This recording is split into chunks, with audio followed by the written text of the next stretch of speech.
akin. Ayan. Dahil nga sa mga nangyayari ngayon, mga ka-GP Natics, itong si Sara Duterte, alam naman natin, di ba? Napaplag na po siya sa mga overpricing ng mga produkto na kanila po mga pinagbibili, ginagastusan. Ayan. Sara Duterte, masakit na ang ulo. Panibagong impeachment, niluluto na.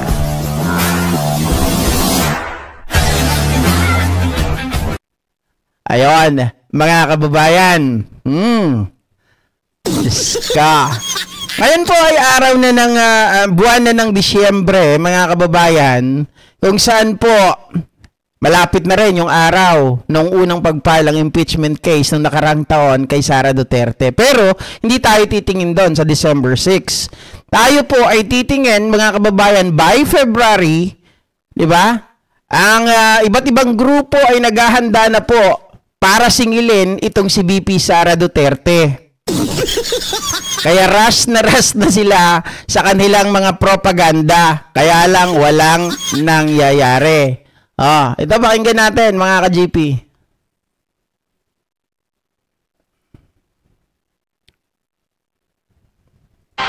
Naghahanda na para muling maghain ng impeachment complaint ang grupong bayan laban kay Vice President Sara Duterte sa nakatakdang pagtatapos ng one-year ban sa Pebrero. Pati ang Akbayan Party List bukas sa muling paghahain ito. Nakatutok si Darlene Kai. Sa pagbasura ng Supreme Court ng impeachment complaint laban kay Vice President Sara Duterte, sinabi nitong pasok daw kasi ang nakahaing reklamo sa one-year ban na nakasaad sa saligang batas. Ngayong matatapos na ang one-year ban sa Pebrero, naghahanda ang grupong bayan o bagong alyansang makabayan para sa muling paghahain ng impeachment complaint. Patay! Eto na, mga kababayan. Siyempre, alam nyo naman, eto, sabi nila, kala ko ba si Presidente ang gustong pababain? Gustong pababain ng mga DDS. Pero ang katotohanan, hindi nyo maihiwalay sa mga nagsasabi na malinis si Sara Duterte. Nilay down ko naman yung mga predicate kanina. Diba, mga ka-GP Natics? Yung mga yon ay isa lamang or isa o dalawa lamang sa mga magiging dahilan ng impeachment or pag-file ng impeachment ni Sara Duterte, mga ka-GP Natics. Pero syempre marami pang iba, 'di ba? Dahil nga po sa one-year ban rule na sinasabi nila noon na hindi nga po naganap diyan sa Senado dahil alam naman natin, etong si Chis Escudero, ayon nga sa mga bali-balita, ang plano talaga manalo ang alyansa. Pero anong nangyari, GP? Ba't hindi nanalo ang alyansa?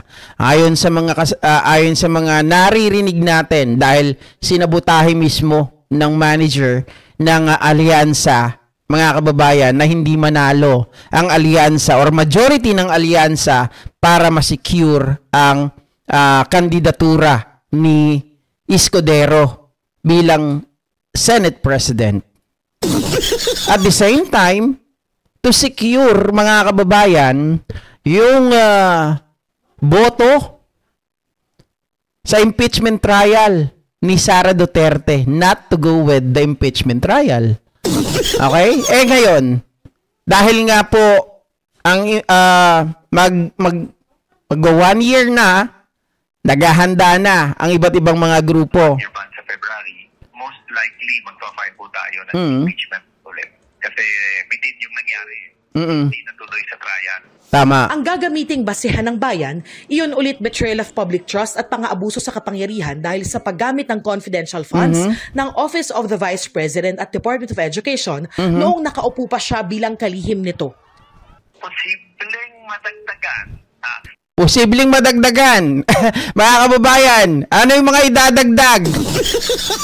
Ano yung mga idadagdag? Palagay ko, yung mga tinalakay natin kanina ay kasama sa mga idadagdag. Sa GP, kitang-kita naman, mga kababayan, na pangwawalang hiya yung mga ginagawa na pagbili ng mga produkto ng Office of the Vice President at maging ng DepEd dati. Di ba?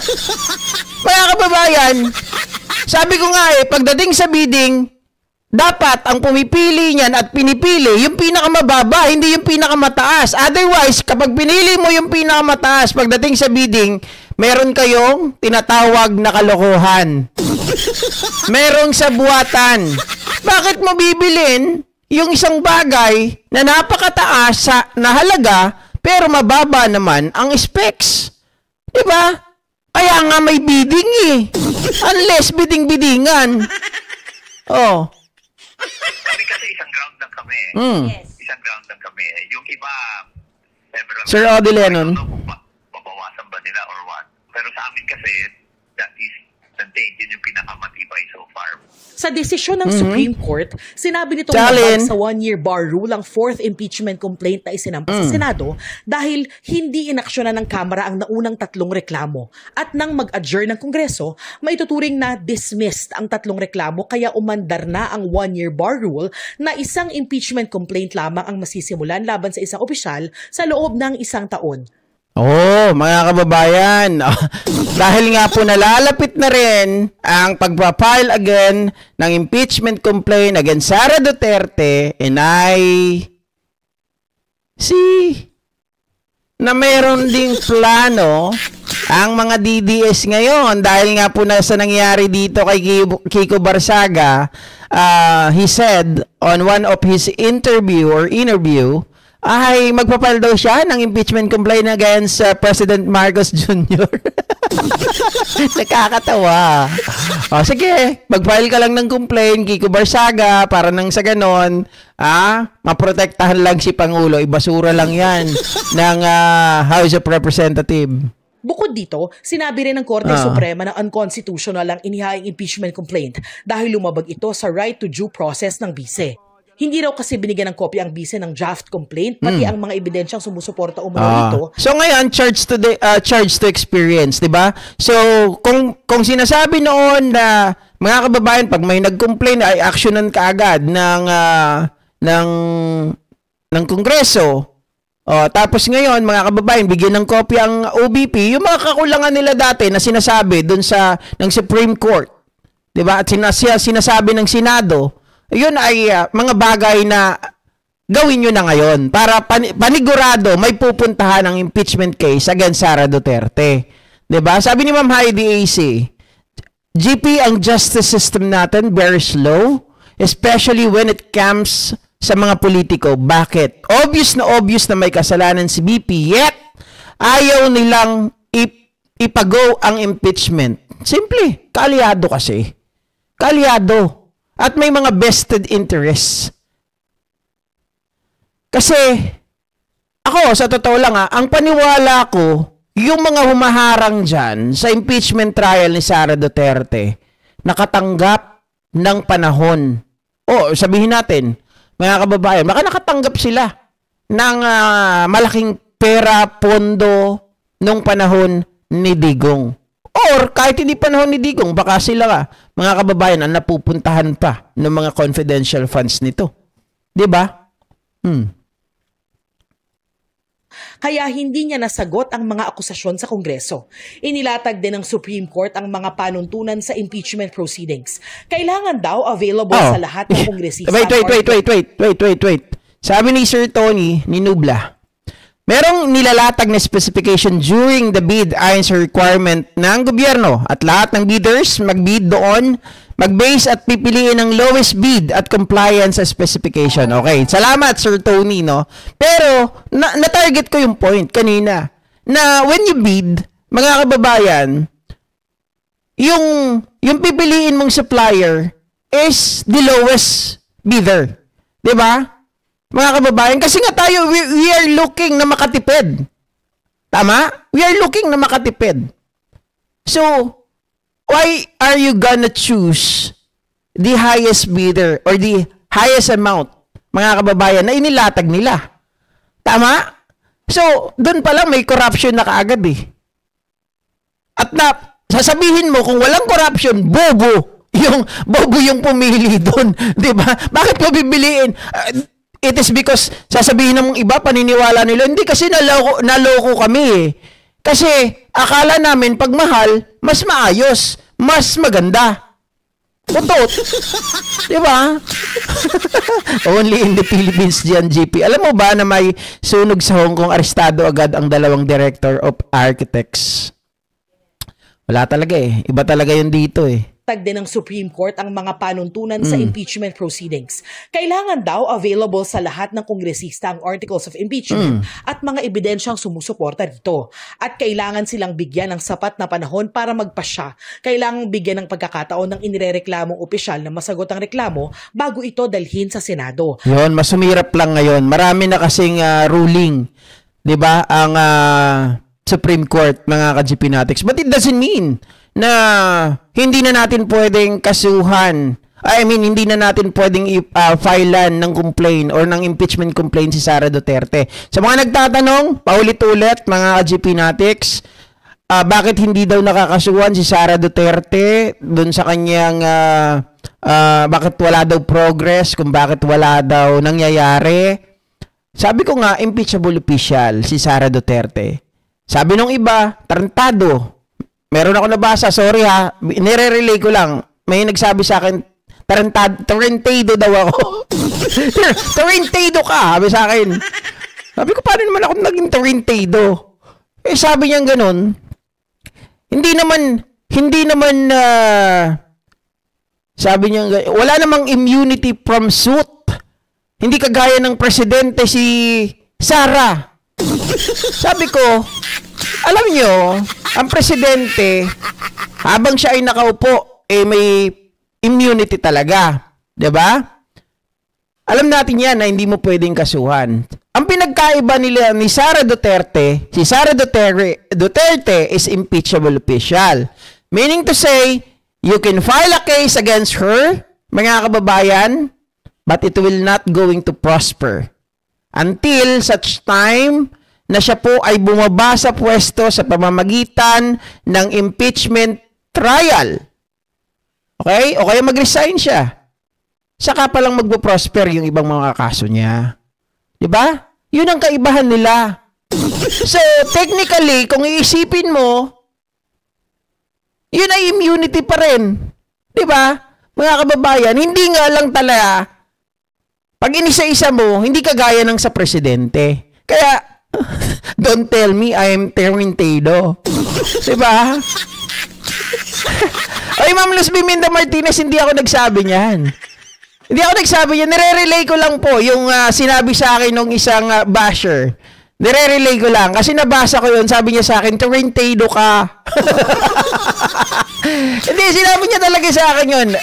Sana nga naipakita ko sa inyo Nabasa ko talaga yon. Sabi niya, tarantado. Hindi ko naman sasabihin yun na walang kinalaman dun sa ano natin. Kasi gusto ko lang ipaliwanag sa kanya na tan-GA siya. Diba? Pero yung babanatan ako sabihin sa akin na wala daw immunity from suit. Yes, indeed. Hindi siya parang presidente. Pero impeachable official siya. Impeachable officer. We must need to impeach her first, mga kababayan, para mag-prosper all the cases that we filed para kay Sara Duterte. Malabo naman mangyari yun. Baba gusto nga magpresidente na yan. Kaya nga di ba? So, hindi magre-resign. So, dapat i-impeach natin. Sabi ni Talin, hinahanap ko, ba't nawala? Ano daw? Alin yung nawala? Talin. Alin yung nawala?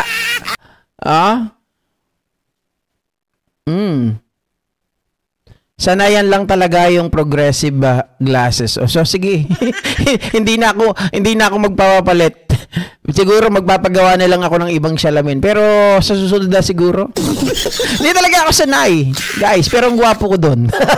Promise. Para akong bachelor. 'Di ba? Wag na magtaka pag DDS or GP immune na ang katangahan nila. Nawala. Hindi po dito sa live na to. Sa comment. Hindi dito sa comment sa ibang video ko na tinalakay ko yung case ni Sara Duterte nung pinagbantaan niya yung Pangulo. Sabi sa akin, tarantado. Boss GP, asa na yung motor? Alin ang motor? Motor ni Sara Duterte, 19 units. Hindi ko nga may pakita kung ano yung motor na binili nila eh. Kasi hindi naman, wala tayong makitang source. So, ang ginawa ko doon, 19 units, eh baka BMW. O kaya Harley Davidson daw. Diba? Makakasuhan ng BP at kung makonvict ay makukulong pero BP pa rin kahit kulong. Hindi, mali, Joshua. Mali, Joshua. Makakasuhan. You can file a case against her. Sabi ko nga sa inyo eh, hindi rin, mga kababayan, hindi katulad ng Senado. Ito ang pagkakaiba ng BP sa Senado, okay? Sa senador, okay, pwede mong kasuhan ng kaso, pwedeng makulong. Okay? Yan ang pagkakaiba nila. At senador pa rin sila. Si BP Sara Duterte, mga kababayan, you can file a case against her, you can file and complain a case against her, pero hindi yan magpo-prosper. Mananatili lang yan sa archive. Until mga kababayan, nakapag si Sara Duterte ay na-impeach. Kailangan wala na siya sa pwesto. Pag na-impeach siya, yan, mag-prosper na. At pwede na siyang makulong. Pag-prosper yung kaso, pwede siyang makulong. Pero habang siya po ay nakaupong vice presidente, hindi yan pwedeng makulong. Mga kababayan, pakinggan nyo yung mga legal luminaries na nagsabi niyan. Kahit si Samuel Martires, pakinggan nyo nung binitawan niya bago siya buwaba sa pwesto. 'Di ba? Pinaimbestigahan niya ang sila BP Sara noon, kunwari. Pero hindi niya siya pwede talagang mapakulong. While siya po ay nakaupo bilang vice presidente. Kailangan ma-impeach muna siya.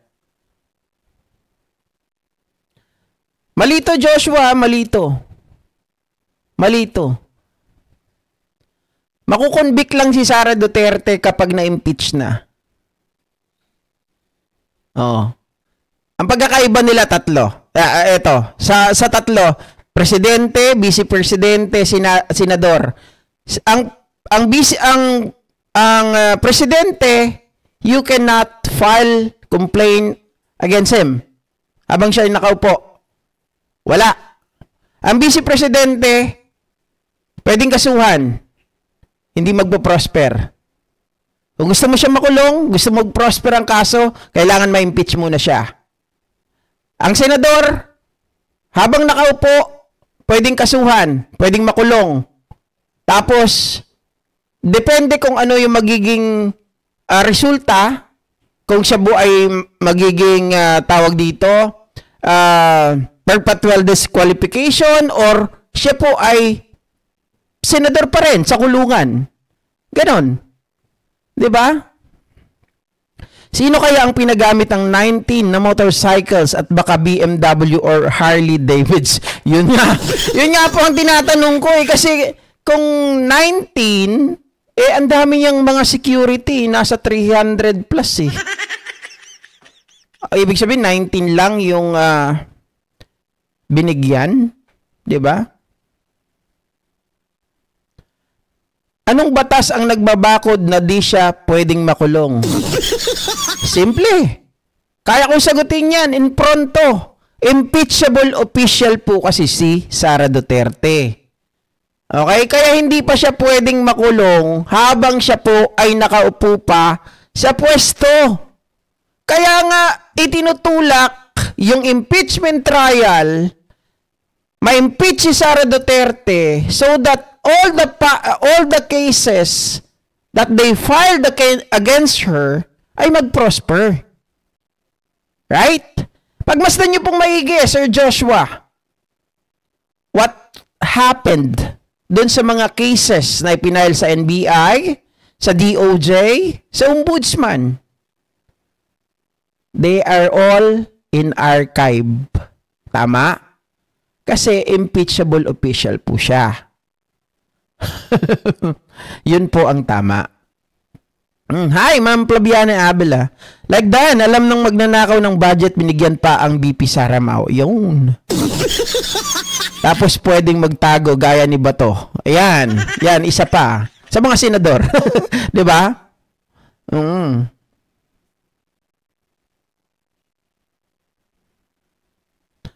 Totoo yan. Nagpa-interview si PBBM. Sinabi nga kasuhan ng nagbanta sa buhay ng pamilya. O nga, pwede naman kasuhan si Sara eh.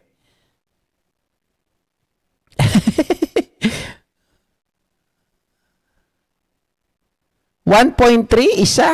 Ano yun? Kailangan matanggal muna siya as VP para maipakulong siya at hindi pwede tumakbo. Kapag may sinama nila yung perpetual disqualification. Top Gun. Ay, ang kulit ni Joshua. Basahin mo na lang yung hanapin mo na lang yung impeachable official kung anong pagkakaiba. Para kasi ginugulo mo lang ako. Pinaliwanag ko na nga maigi. Hindi ko alam yung eksakto kung anong provision ng batas, pero makukuha mo yan kapag binasa mo po, i-type mo yung impeachable official. Nandiyan naman si Google. Gusto mo balikan mo yung sinabi nitong kung DDS ka, basahin mo o pakinggan mo yung sinabi ni Samuel Martires. Diba? Or pakinggan mo yung mga legal luminaries. Kagaya ni Antonio Carpio. Para marinig mo. Ganun lang. Diba? At ang kanyang sagot, kailangan maging available sa lahat ng kongresista. Pinag-aaralan kasi namin ano yung naging implications nitong Supreme Court ruling. As you know, maraming dinagdag na mga condition ng Supreme Court. Medyo mas mahirap na ngayon mag-file ng impeachment.